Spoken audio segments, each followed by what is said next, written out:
Where I'm standing right now is where our old cottage used to be. I used to vacation here pretty much for as long as I can remember. Behind me is Edgartown Great Pond, and I have lots of fond memories of running around here looking for horseshoe crabs and seashells and whatnot. So when I was younger, the pond was very clear and it was nice to swim in. When we were old enough to swim, we would take our boogie boards and swim across the pond from one side to the other, having races. And then as I got older, gradually the pond, it became more slimy and less enjoyable to swim in. So we would opt for kayaking out to South Beach or just walking along the shoreline and seeing what we could find.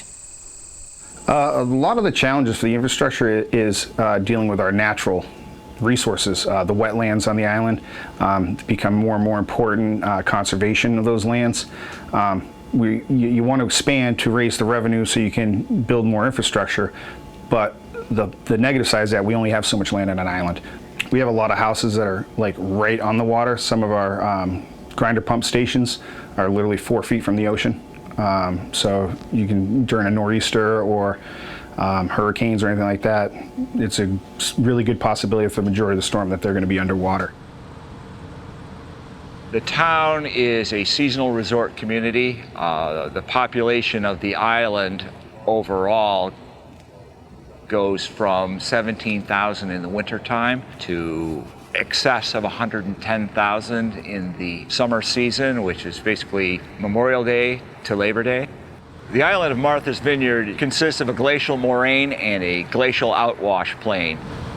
Everything that you see now behind to the south is basically dead flat, all the way to the ocean. The first low-pressure grinder pumps in Edgartown went in 1999. And those were for sites where you couldn't get pitch to the existing gravity sewer that was built in 1974. In 2004, we were issued what's called a TMDL. It's a total maximum daily nitrogen loading for the Edgartown Great Pond, which is down gradient of the facility.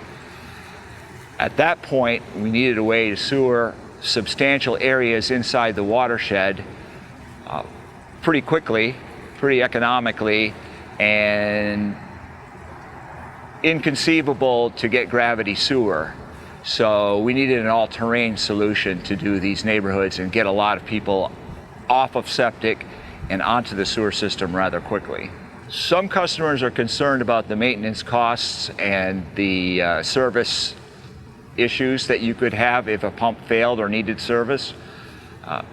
Because of our location, we have come up with what we call the continuity of service argument.